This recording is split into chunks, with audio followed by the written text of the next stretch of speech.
마무리를 바로 잘하고 이제 인쇄로 빨리 들어가려고 했는데 컴퓨터를 켜가지고 문서를 작성하는데 갑자기 전기가 나가는 거예요.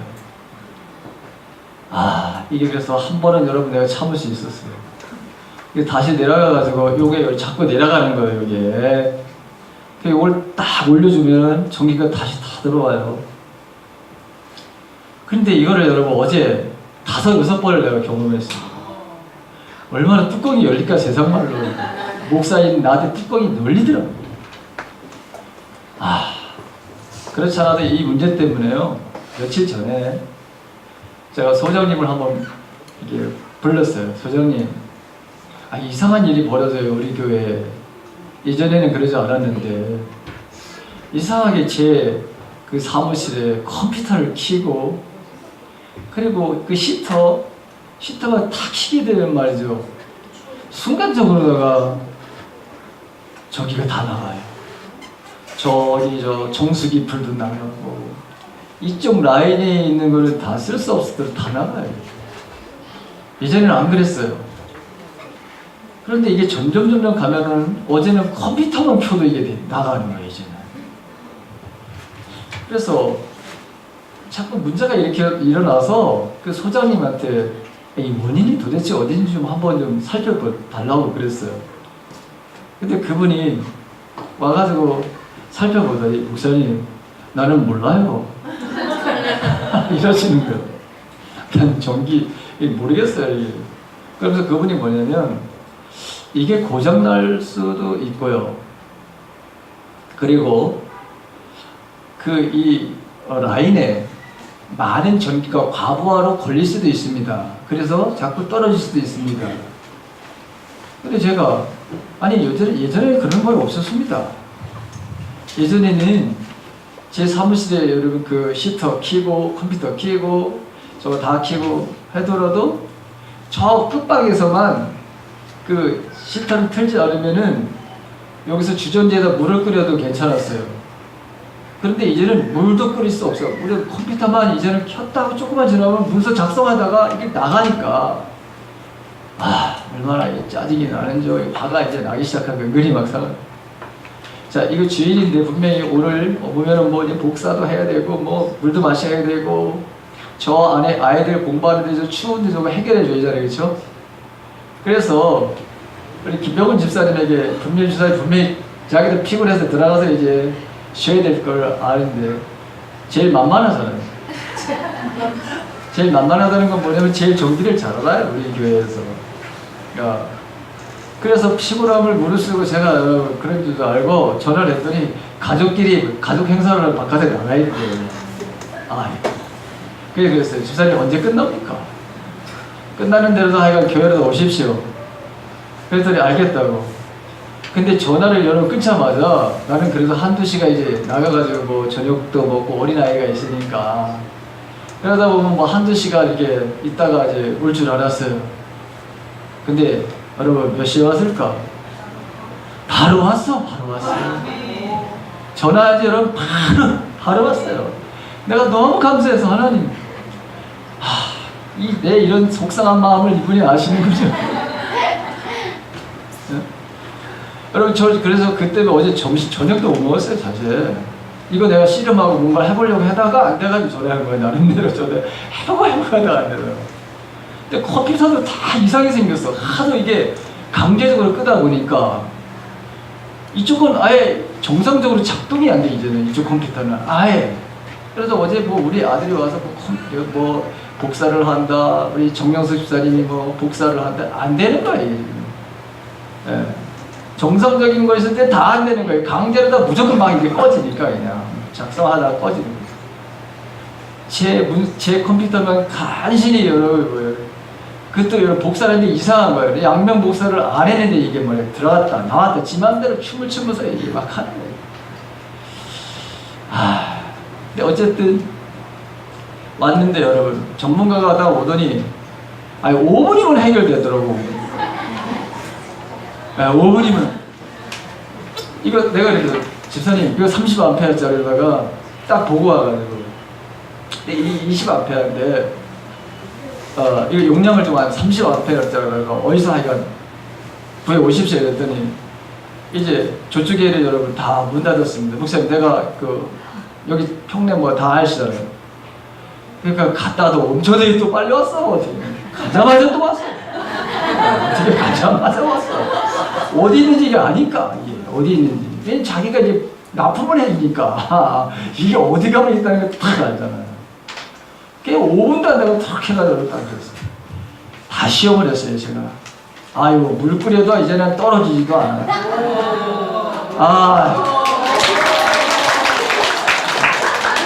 이 컴퓨터가 정상적으로 돌아가. 왜 내가 이 이야기를 하냐면 여러분 지금 그리스도 안에라고 하는 설교 제목이에요. 하나님께서 우리를 다루시는 거 여러분 똑같아요. 제가 주님 어제는 왜 이런 일이 일어났습니까? 도대체 왜 이런 일이 일어나가지고 이렇게 내 마음을 말이죠 이렇게 들었다 놨다 이렇게 하시고 순간적으로 또 집사님을 나를 왜 위로하십니까? 그래서 설교 작성을 하고 나서 들어가서 좀 그 과정을 한번 가만히 생각을 해봤어요. 그리고 내가 잘 이해가 되지 않으니까 주님 왜 이런 일이 벌어지는지에 대해서 좀 말씀 좀 해주세요. 새벽에 4시쯤에 여러분 깼어요. 깨가지고 기도를 하는데 하나님께서 저희가 그런 거예요. 내가 오늘 너에게 예화를 하나 들어줄 거야. 예화. 그래서 나는 기대가 엄청나게 컸어요 이제. 야 예화를 주신다니까 오늘은 우리 교회들 대박 났다. 나도 마찬가지다. 그런데 이분이 말씀을 하시는 거예요. 너 어제 무슨 일이 일어났니? 딱 물어보시는 거예요 여러분. 이런 일이 있었지요? 그래. 내가 주는 무한히 나는 능력이 있어서 너희들에게 무한히 공급해. 너희들에게 능력을 내가 무한히 공급해. 내 은혜를 무한히 너희에게 줘. 그런데 무한히 주더라도 너의 교회가 이게 그릇이 만약에 요만하다고 생각하고 만약에 준비가 되어 있지 않거나 마음 상태가 고장이 났다고 생각을 해봐라. 그럼 무슨 일이 일어날까? 그래서 받지도 못하죠. 하나님의 은혜를 받을 수도 없죠. 받아도 그릇이 만약에 여러분 많은 종지면은 겨우 종지 안에만 거기 담겠죠. 그럼 만약에 마음이 여러분 어떤 마음의 상태가 고장났다 이거예요. 상처로 인해서든 어떤 마음이든지 내 마음이 지금 정상적이지 않은 마음이었을 때는 아무리 하나님께서 우리에게 은혜를 부어주신다 하더라도 내가 너를 오늘 치유할 거야, 내가 너를 회복시켜 줄 거야, 내가 너를 고쳐줄 거야, 아니면 너에게 내가 능력을 줄 거야, 내가 이런 일을 통해서 너에게 이런 일들을 앞으로 하게 될 거야. 여러분 이렇게 말씀을 하신다 하더라도 만약에 내가 온전치 못하다면 그 은혜를 여러분 어떻게 받아들일 수 있을까요? 안 되는 거예요. 그렇죠? 그렇죠? 자, 에베소서의 4장 1절에서부터 3절에 보게 되면 옥에 갇힌 그 사도 바울이 이런 말을 합니다. 내가 지금 옥에 갇혔어요. 옥에 갇혔지만 그러면서 하나님의 부르심을 받은 사람들에게는 그 부르심에 합당한 삶을 살아야 된다. 그 부르심에 합당한 삶이라고 하는 것이 첫째, 겸손이다. 모든 겸손이다. 이렇게 말씀하셨어요. 두 번째가 온유다. 이렇게 말씀하셨고, 세 번째가 뭐냐면 인내, 오래 참음이다. 이렇게 말씀하셨고, 네 번째가 사랑으로 용납하는 삶이다. 즉 용서하는 삶이다. 국민의 삶이다. 이렇게도 말씀하셨어요. 자, 그런데 한번 가만히 생각해 보세요. 저와 여러분들은 모두가 다 하나님의 자녀로서 내가 인생을 살려고 다 그런 꿈을 꾸고 있어요. 그런 생각은 누구든지 가지고 있어요. 머리로는. 그렇죠? 그걸 여러분 간구하고 있어요. 그런데 과연 여러분 세상을 살면서 여러분 겸손해집니까? 겸손하지 못하니까 문제를 일으켜요. 그렇죠? 겸손함은 겸손함은 저는 이렇게 정의를 합니다. 겸손함은 자기 스스로를 낮추는 것이지만 자기 자신을 끝없이 낮춰도 비굴하지 않는 마음이에요. 무슨 마음이라고요? 비굴하지 않는 마음. 자기를 낮춰도 비굴한 마음이 들어가지 않는 것이 여러분 겸손이에요. 여러분들이 내가 누구인지 모르면 여러분들 이거 하십시오, 저거 하십시오. 그러면 여러분들은 다 뭐래요? 내가 왜 이걸 해야 되나? 내가 왜 참아야 되나? 내가 왜 견뎌야 되나? 내가 이런 모욕을 받고 이런 창피함을 받고 이런 수치를 내가 당하는데 내가 이걸 어디까지 참아야 되나? 여러분, 그런데 겸손한 자는, 주님 안에서 겸손한 자는 오히려 그럴 때 여러분 마음속에 비굴함이 들질 않아요. 비참함이 들질 않아요. 예, 주님, 나는 주님의 종입니다. 주님 정말 감사합니다. 이런 창피와 모욕과 멸시 그리고 모함을 하는 가운데서도 내 마음이 비굴한 마음이 들질 않네요, 주님. 그러면 여러분 이거 된 거야. 주님 안에서 여러분 된 거야, 이거. 그 다음에 온유라고 하는 거예요. 온유는 두 가지 의미가 있어요. 하나님의 말씀 앞에 완전히 길들여지는 말씀 앞에 온전히 순종되어지는 길들여지는 것이 바로 여러분 온유예요. 그리고 온유는 두 번째는 내 능력이 있어요. 권세가 있어요. 내가 모든 것을 할 수 있어요. 근데 그 모든 것들을 절제하는 거예요. 안 하는 거예요. 그게 바로 온유예요. 그래서 예수님이 십자가에 달려 돌아가시기 전에 온갖 병사들 아니면 자기를 바로 추종했던 모든 사람들 얼마나 주님을 호산나라고 그러고 얼마나 열광을 했는지 몰라요. 그런데 그 사람들이 어느 날 갑자기 어느 날도 아니지 하루도 안 돼서 여러분 완전히 변심이 돼요. 예수를 십자가에 못 박으라고. 그리고 그 병사들 중에서는 예수님의 뺨을 칩니다. 갈대를 가지고 여러분 예수님의 발을 머리를 칩니다. 누가 쳤는지 알아맞혀 보라는 거예요. 지금 온갖 모욕을 바라 여러분 당합니다. 온갖 수치를 당합니다. 주님이. 근데 그 모든 것들을 바라 여러분 보죠. 지금 주님은 다 이거를 바라 여러분 견디는 거예요. 속이 부글부글 끓어서 견디는 게 아닙니다. 얼마든지 그분은 그것을 모면할 수 있습니다. 안 할 수도 있습니다. 그런데 지금 뭐예요? 하나님의 뜻에 온전히 자기 자신을 어떻게 하는 거예요? 복종시키는 거예요. 지금. 하나님의 뜻에 자기 자신을. 그렇죠? 그리고 그 상황에서 벗어날 수 있습니다. 얼마든지 벗어날 수 있습니다. 그런데 그 모든 것들을 온몸으로 지금 뭐죠? 받아들이고 있습니다. 하실 수가 있음에도 불구하고 하지 않는 그 상태. 그게 바로 온유입니다. 온유. 그래서 예수님은 여러분 마태복음 11장에 28절에서부터 보게 되면 세상에 무거운 짐진 자들은 다 내게로 오라 이렇게 초청을 하십니다. 그럼 내게 와서 배워라 이거. 뭘 배우래? 멍에를 메고 배워라. 근데 그 멍에는 어떤 것이냐? 뭐죠? 뭐예요? 온유와 겸손의 멍에를 메게 되면 쉼을 얻게 된다. 너희들 쉼을 얻는데 그 쉼을 얻는 것은 겸손과 온유의 멍에를 메면은 이게 쉼을 얻을 수 있다. 여러분 세상 사람들은 멍에를 맨다고 하는 건 치가 떨리는 거예요. 사실은 멍에를 메고 무슨 쉼이 있습니까?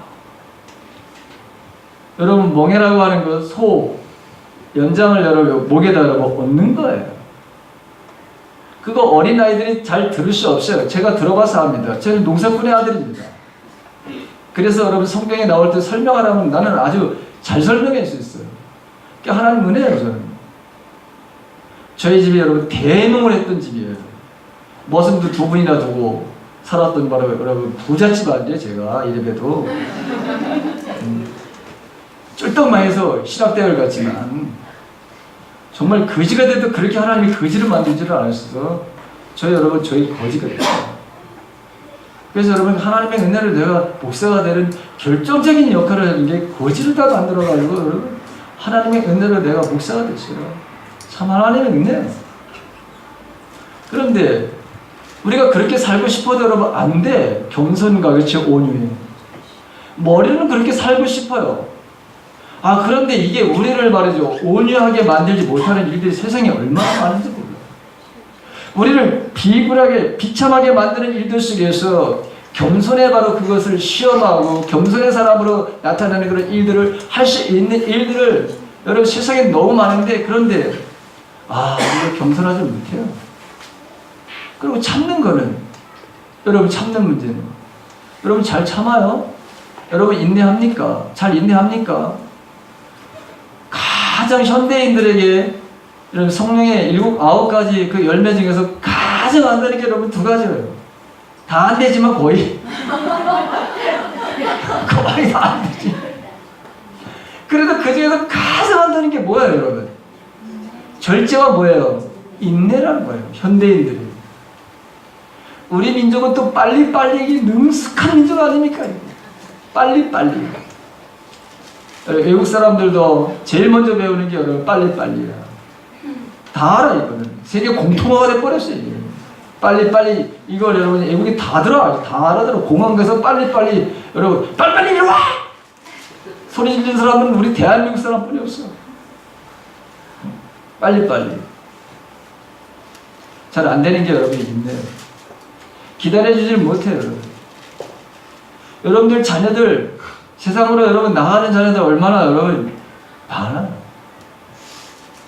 여러분, 저의 말을, 저도 목사잖아요. 그쵸? 목사 뭐 다 알지 뭐. 근데 문제는 목사의 말은 여러분 자녀들이 개파르로 사는 애들이 얼마나 많은지 모르겠어요. 세상 말로 개파르로 사는 애들이 많아. 그런데 그 개파르를 살게끔 만들어 놓은 건 부모님 때문에 개파르로 애들을 만들어 놨는데 근데 말이죠. 인내를 하게 되면 그 아이들이 여러분 돌아와요. 참 신기해요. 부모들이 인내를 하면 하나님의 때를 기다리면 반드시 그 아이들은 돌아오게 됐는데 그 인내의 때를 기다리지 못하고 또 여러분 아이들에게 상처와 아픔을 준단 말이죠. 그런데 기다리면 여러분들이 말씀 아래서 딱 기다리면 정말 여러분들이 온유하고 겸손해지는 순간부터 아이들은 돌아오게 돼 있어요. 목사님도 마찬가지, 자녀들도 마찬가지. 왜 우리가 자녀들을 개판으로 만드느냐, 왜 비행 청소년으로 만드느냐? 온유하고 겸손함이 없어서 그런 거예요. 여러분들이 자녀보다 내가 낫다고 거드름을 떠는 여러분 그런 사람들 여기 없기를 바라요. 부모라고 여러분들이 자녀들보다 내가 낫다? 당연히 나야지. 그렇죠. 당연히 나야 되는 거예요. 여러분 이따가 내가 설명하겠지만 나를 본받으라고 해서 내가 얘기할 텐데 근데 그렇지 못한 사람들이 여러분 많아요. 자녀들보다. 그런데 마르다가는 자녀들을 윽박지르고 협박도 하고 아니 본인은 그렇게 온유함도 없고 겸손함도 없어. 인내도 없고 사랑으로 용납하는 건 더욱 못해요. 맨날 정죄만 해요. 못한 것에 대해서 맨날 비판만 해요. 아버지, 엄마가. 요즘 저에게 하나님께서 제일 많이 말씀하시는 게 뭐냐? 어떤 걸 제일 많이 말씀하시느냐? 저에게 말씀하시는 게 한 가지 딱 있어요. 국률의 마음을 가지라는 거예요. 용서하는 마음을 더 가지라는 거예요. 왜냐하면 저는 여러분들에게 늘 말씀드렸지만 저는 굉장히 비판적인 사람이었어요. 저는 여러분 공의와 정의에 대해서 아주 어려운 여러분 그런 사람이었어요. 여기 우리 나와 비슷한 과에 있는 사람들이 앉아 있어요. 여기. 이런 사람들은 굉장히 여러분 다른 어떤 다른 사람이 보지 못하는 예리함이 있어요. 누군가 잘못한 것에 대해서 여러분 딱 지적할 수 있는 예리한 면이 있어요. 정부에서 하는 일에 대해서 여러분 이건 잘못됐다고 여러분 그게 내 안에 요구를 품지 못하고 발사를 해야 되는 그런 마음을 가지고 있는 사람들이 있어요. 제가 여러분 그랬던 사람입니다. 한 번은 여러분 제가 30대 좀 후반 정도 됐을 때인데도 담임 목사님께서 저한테 그래요. 이 목사님은 이 의협심이 좀 강한 분이라서 매사에 좀 조심을 좀 해야 될 부분들이 있습니다. 딱 저한테 담임 목사님이 다 그런 말씀을 하시더라고요. 그래서 제가 속으로 그랬어요. 아이고, 지금 목사님은 제가 생각하기에는 그때 30대 중반, 40대 거의 다 넘어가는 그 나이인데도 아니 잘못된 걸 잘못됐다고 얘기를 하는 게 당연하지. 그걸 말하고 숨기고서는 그걸 가만히 안 그런 척하고 있는 그게 목사인가 도대체. 여러분 저는 그렇게 생각을 했어요. 그래서 여러분 저도 한때 여러분들에게 내가 얘기하지만 저는 운동권 출신의 목사예요. 지금 대통령 비서실장 임종석이랑 같이 나와서 맨날 대표했던 사람이에요. 제가 맨날 한양대학교 가던가 아니면 저기 신촌 로타리에 가던가 아니면 해연 보가도로에 가던가 제가 여러분 활동 무대가 대학 캠퍼스가 아니라 교실에 들어가서 앉아있는 게 아니라 맨날 저는 그냥 신촌에 가 있던가 오늘은 말해서 쫙 서울대 앞쪽에 가 신림동에 가 있던가 사방팔방으로 다니면서 저는 여러분 내 손에는 말해 여러분 항상 돌을 쥐고 있었어요. 그렇다고 하얀복을 너는 잡아보질 않았어. 그건 너무 위험해가지고.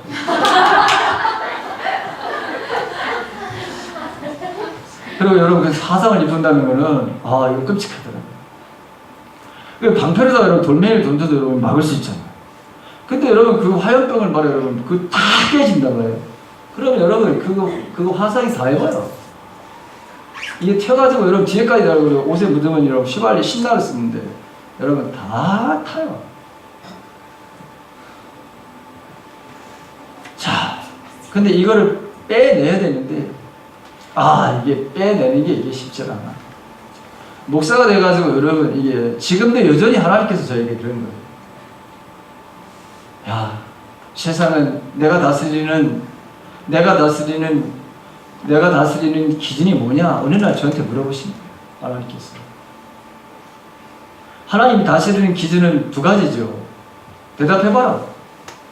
네, 하나님은 공의와 공평이시죠. 정의와 공평이시죠. 잘하네.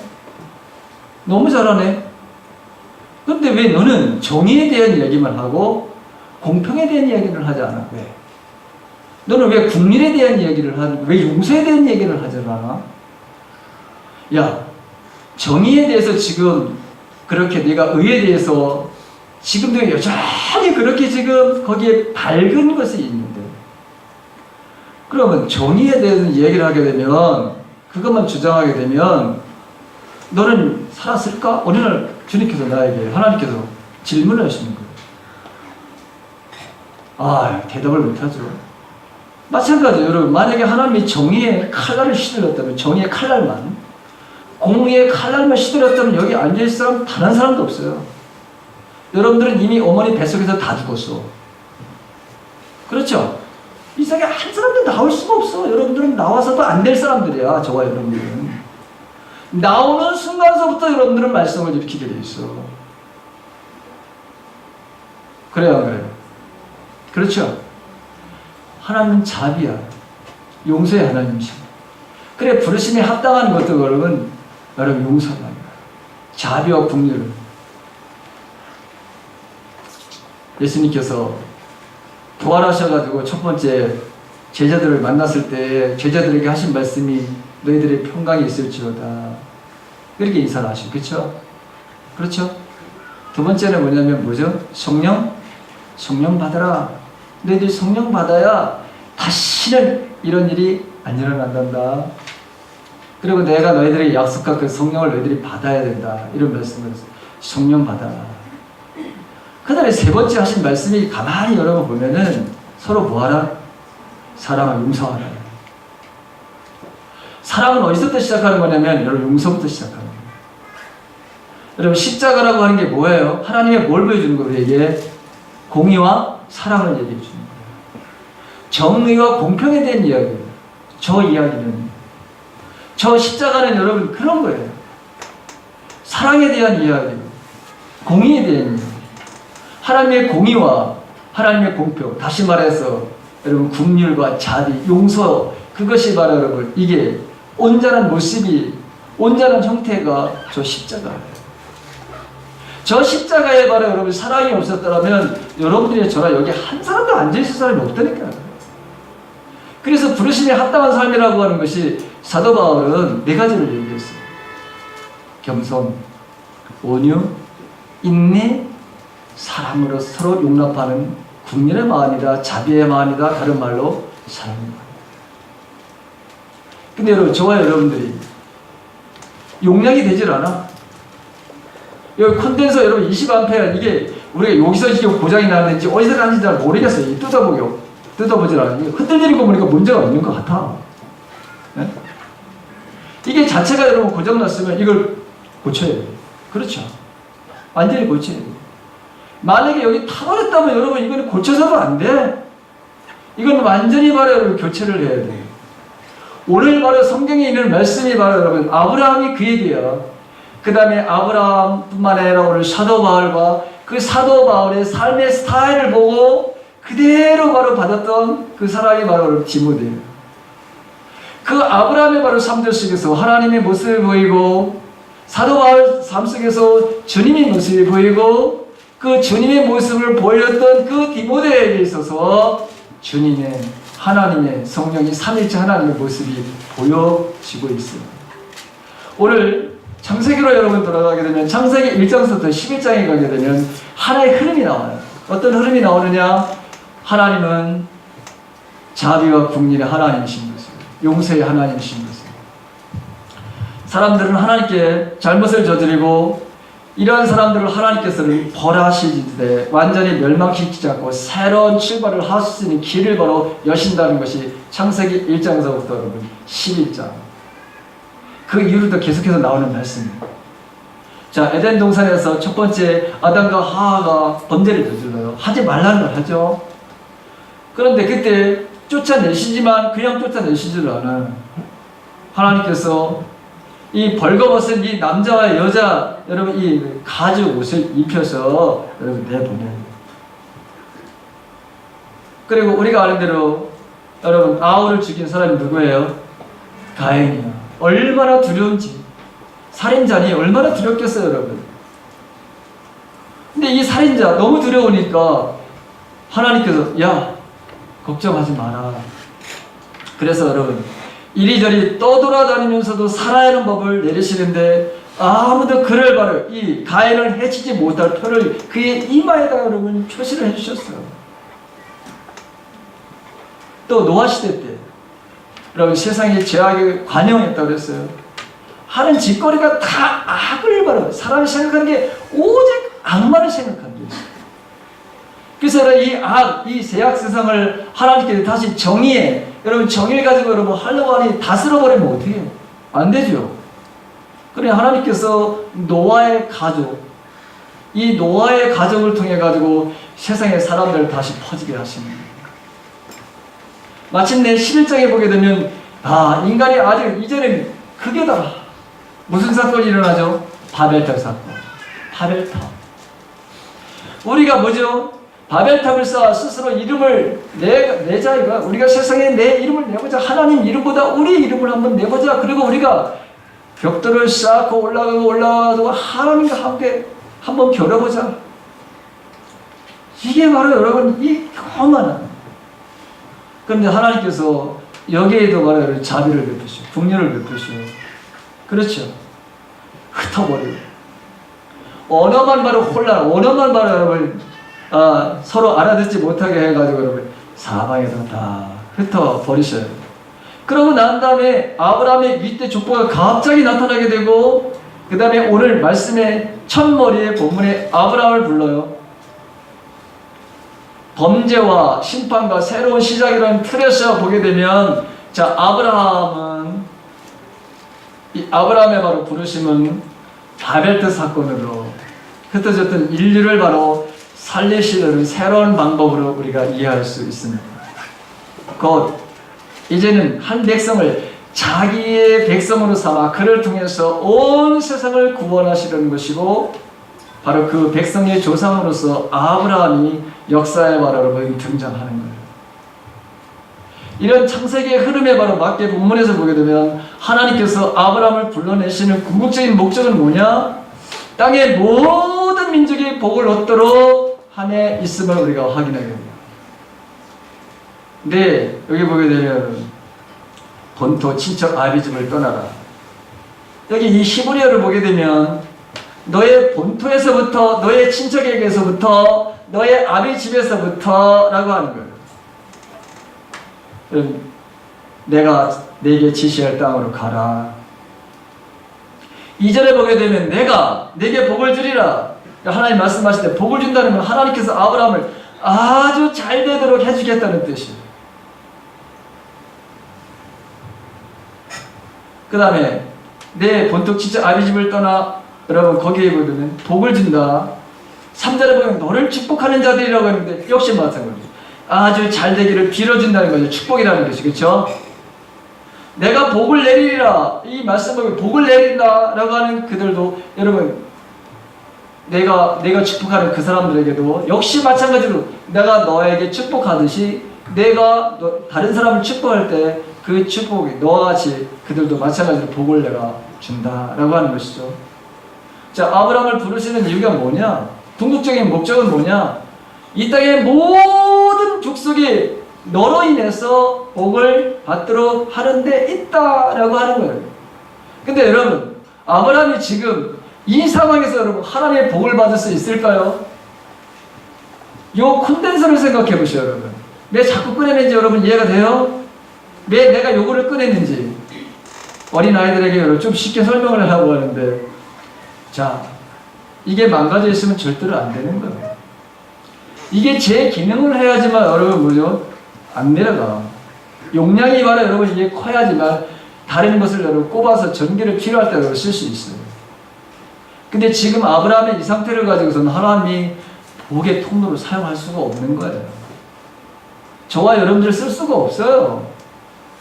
그러다 보니 야, 내 본토, 내 친척, 내 아비집 뜻하는 게 뭡니까? 한마디로 말하면 네가 지금 뿌리를 받고 살아가고 있는 환경이야. 여건이야. 내가 가장 지금 중요시 여기는 거예요. 그렇죠? 그런데 이거 가지고는 안 돼. 그 정도의 가지고는 내가 축복의 통로로서 사용될 수가 없어.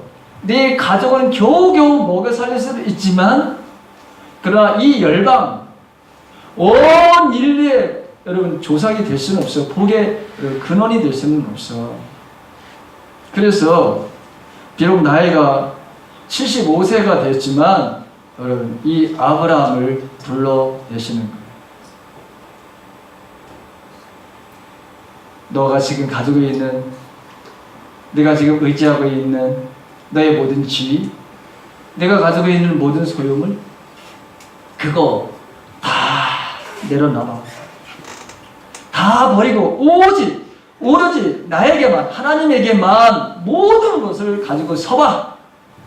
여러분 본문에서 하나님 아브라함을 부르시는 것은 하나님께서 아브라함의 바로 뭘 얘기하는 거예요? 출애굽이에요. 출애굽은 바로 민족적인 바로 여러분 이 모든 사람들의 한 250에서 300만이 여러분 출애굽을 했지만, 지금 아브라함도 보면 개인적인 지금 하나님께서 출애굽을 시키는 거예요. 아버지로부터, 친척으로부터, 여러분 본토, 내가 가지고 있는 그 모든 것들을 여러분 다 한번 보게 봐라. 그래서 여러분 이 아브라함을 큰 민족으로 여러분 만들고 그 자손이 바로 있게 되고, 이런 것들이 바로 이제 창세기 13장 16절에 가게 되고 창세기 15장 5절에 가게 되면 하나님께서 이 약속하신 말씀들을 이루실 것을 하나씩 다 보여주세요. 저와 여러분들이 용량이 되시길 간절히 바랍니다. 저와 여러분들, 고장난 사람들은 주님으로 인해서 여러분 고침을 받기를 간절히 바랍니다. 하나님은 우리를 치료하시는 하나님이라고 했습니다. 우리가 그리스도 안에 있으면 새로운 피조물이라고 했습니다. 이전 것은 지나갔다고 그랬어요. 보라 새 일을 행하신다고 그랬어요. 근데 우리는 아닙니다. 주님, 나는 못합니다. 나는 아무것도 할 수 없습니다. 여러분, 이렇게 바로 하나님을 조롱하고 무시하고 성령을 멸시하는 사람들이 여러분 우리 교회들에게는 없기를 간절히 바랍니다. 하나님이 지금 불러내시는 거예요. 축복의 통로로. 근데 여기 보게 되면 여러분 이 지시할 땅으로 갔다 그랬어요. 그렇죠? 내가 지시할 땅으로 가라. 어딘지 몰라. 그런데 아브라함은 하나님의 말씀을 쫓아갔다고 그랬어요. 어떻게 말씀을 쫓아갈 수 있었을까요? 하나님 안에 있었기 때문입니다. 어디 있었기 때문이다? 하나님 안에. 여러분, 하나님 안에. 저와 여러분들이 오늘 내가 하나님 안에 있냐? 여러분들이 하나님 안에 있으면 우리는 복의 여러분 근원으로서 그 영적인 바를 우리가 아브라함의 씨예요. 그렇죠? 아브라함의 씨라고 우리는 영적인 바를 우리 안에 아브라함에게 약속했던 그 약속의 복이 우리에게도 여러분 있는 거예요. 우리도 할 수 있는 거예요. 그래서 우리는 복의 사람들로 인생을 살아갈 수 있습니다. 그런 사람들이 되어지기를 주님의 이름을 간절히 바랍니다. 두 번째, 사도 바울입니다. 나를 본받으라. 아프리카에 바로 여러분 성자 슈바이처라고 하는 박사, 이 사람이 여러 질문을 받았어요. 자녀 교육을 어떻게 하는 것이 자녀 교육이 가장 중요한 것이 무엇이라고 그렇게 생각하시나요? 그래서 사람들이 이 슈바이처 박사에게 물어봤어요. 자녀 교육이 가장 첫 번째 되는 게 뭐냐? 가장 중요한 것 중에서 있는데 그 세 가지 중에 첫 번째가 뭡니까? 있다면은 뭡니까? 하고 물어봤어요. 그랬더니 그 슈바이처 박사가 첫째는 본을 보이는 것이다. 번복이다. 그랬어요. 번복이. 그러니까 이제 둘째는 물어봤어요. 사람들이. 그랬더니 둘째도 번복이다. 셋째는요?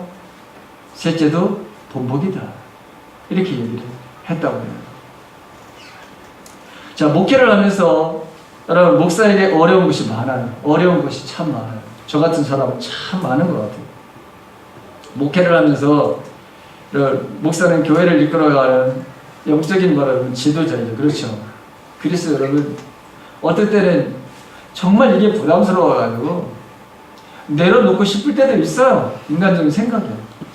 여러분, 나도 좀 회사 나가서 나도 좀 돈 벌면서 그냥 그렇게 한번 살아봤으면 좋겠다라는 생각을 갖는데 여러분들 입장에서는 그렇게 목사님 그런 소리 마십시오.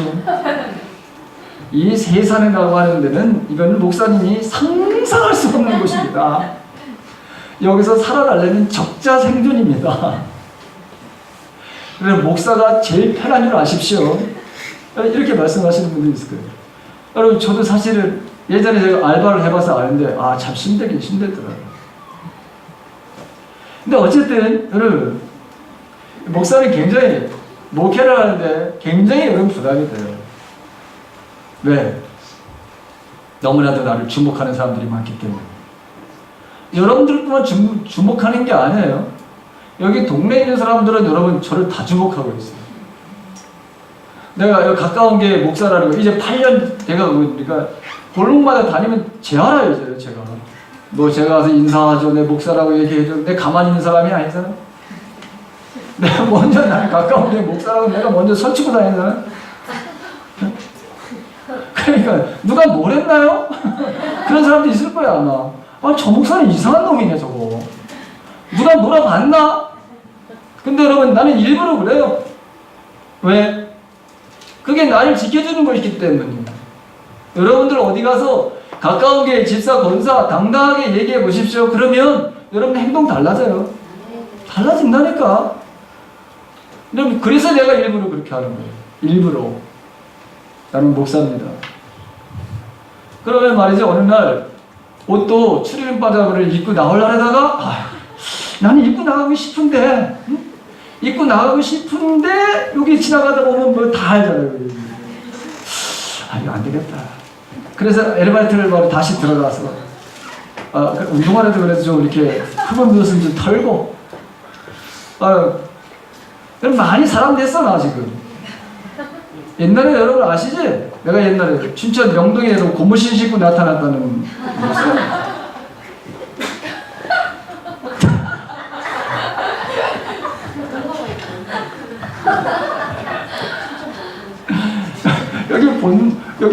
내가 여러분 8년 살았어. 강원도 여러분 홍천에서.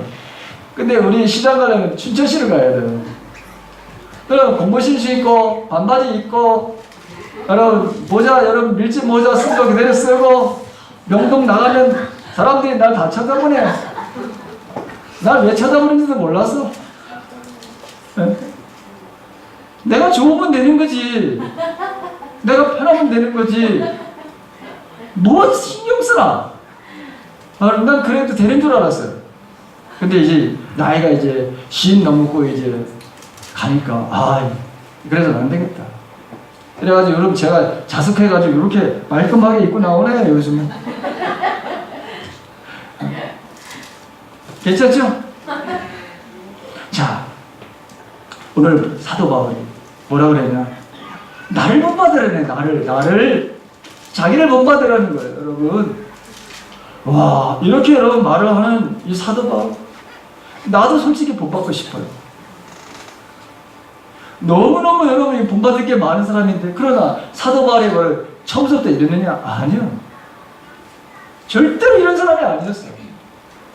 아주 교만을 하늘을 찌르는 사람이었는데 예수 안에서 여러분 이 사람이, 이 사도가 이렇게 여러분 변했어요.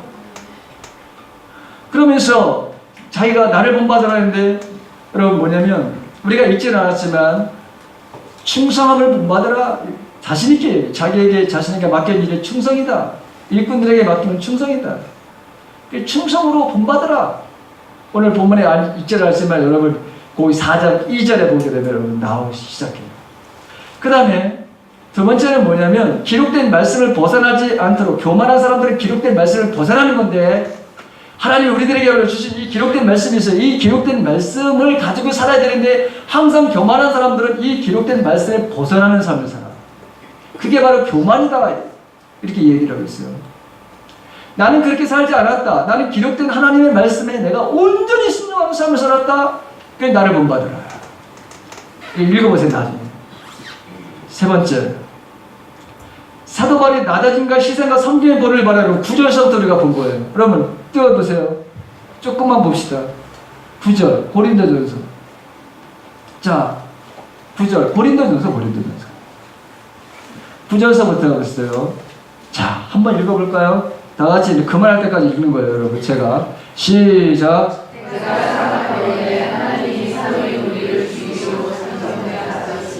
끄트머리에 두셨으며 우리는 세계고 천사와 사람에게 구경거리가 되었노라.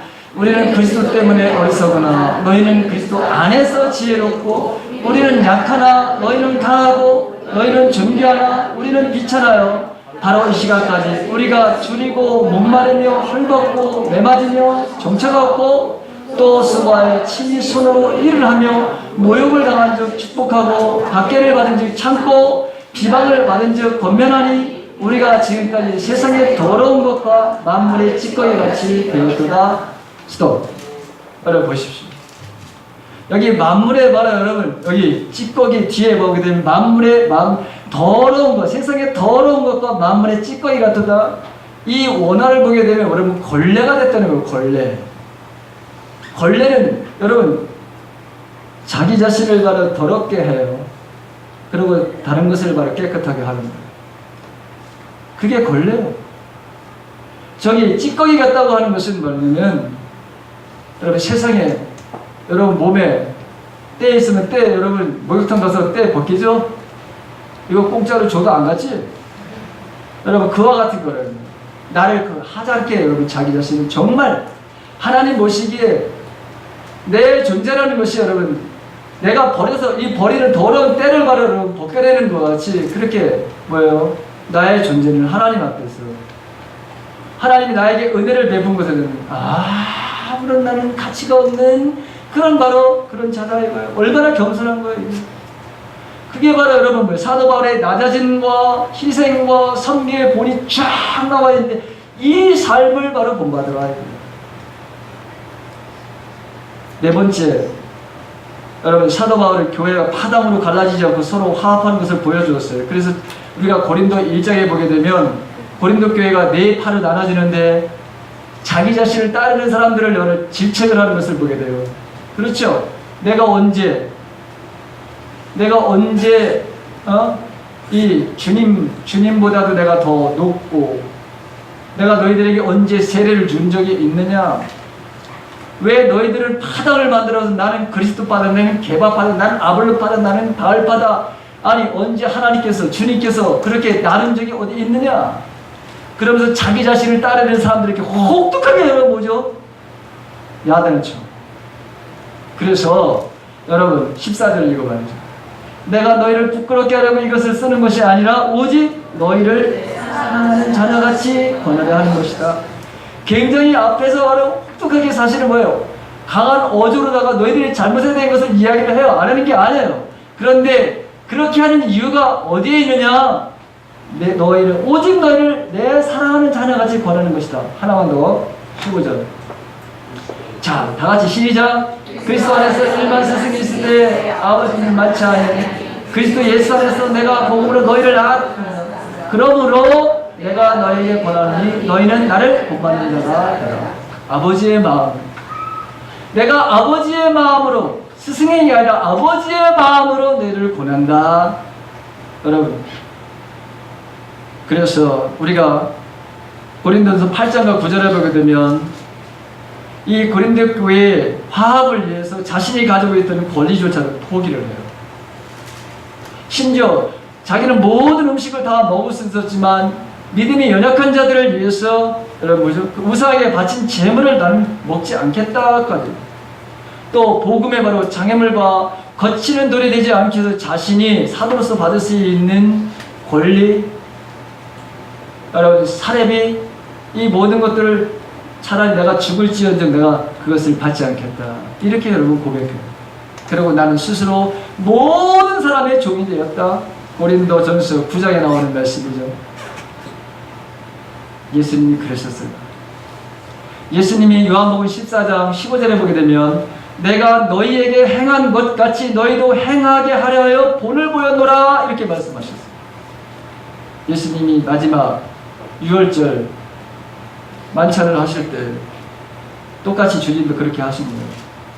대야에다 물을 떠다가 세상에서 가장 더러운 제자들 여러분 발을 씻기십니다. 너희들은 지금 내가 하는 것을 이해하지 못할 거야. 그러나 나중에는 내가 왜 이런 일을 했는지 너희들은 알게 될 거야. 그럼 본을 보이시는 거죠. 자, 이렇게 본을 보였던 삶을 살았던 이 사도 바울, 누구를 만나게 되느냐? 디모데를 여러분 만나게 돼요. 디모데가 이런 바로 사도 바울을 만나게 돼요. 근데 유대인이에요. 그는 철저하게 어렸을 때부터 디모데 전서에 보게 되면 철저하게 외할머니, 그 다음에 자기 어머니 유니게, 로이스, 여러분 그들에게 철저하게 유대 그 사상과 유대의 교회에 믿는 그 율법, 이걸 아주 철저하게 믿었던 사람인데, 그런데 완전히 바뀌어져요. 누구로 인해서? 바울로 인해서. 그래서 여러분 보십시오. 자, 17절에 여러분, 자 시작. 이러하려면 내가 주 안에서 내 사랑하고 신실한 아들 디모데를 너에게 보내었느니 그가 너희로 하여금 그리스도 예수 안에서 나의 행사고 내가 각 교회에서 가르치는 것을 생각나게 하리라. 디모데를 보게 되면 내가 생각날 거야. 디모데는 곧 나의 분신이야. 여러분 이렇게 얘기해요. 자, 이제 결론으로 가. 아브라함 하나님께서 부르셨어요. 열방의 복의 통로로 사용하시고 그를 부르셨어요. 그 신앙이 그 아들 이삭에게 가고 그 신앙이 여러분 야곱에게 가. 그래서 하나님이 항상 자신을 나타낼 때 모르게 되면 나는 아브라함의 하나님, 나는 이삭의 하나님, 나는 야곱의 하나님이다. 이렇게 표현하십니다. 여러분, 저와 여러분도 마찬가지. 그 다음에 누구의 하나님이야? 그 다음에 누구의 하나님이에요? 나의 하나님이지. 여러분, 이영길의 하나님, 최수진 권사의 바로 하나님, 그 하나님들이 다 있어야 되는 거예요. 그게 복의 통로로서 여러분 보여줘야 돼. 드러내야 돼. 오늘 사도 바울이 여기서 여러분 고린도전서 가장 그리스도 안에 그리스도 안에 그리스도 안에 이 말이 얼마나 여러분 반복되고 있는지를 알 수 있어요. 그리스도 안에 있다 보니 여러분 뭐요? 사도 바울이 진짜 예수 그리스도를 나타내 그 모습을 보고 디모데가 여러분 그의 생각과 그에게 가지고 있던 모든 습관 이 모든 것들을 다 여러분 바꿔버려. 그래서 분신이 돼버려. 사도 바울의 분신. 여러분 이게 어떻게 가능할까요? 삼일체 하나님 안에서만이 가능하다는 거예요.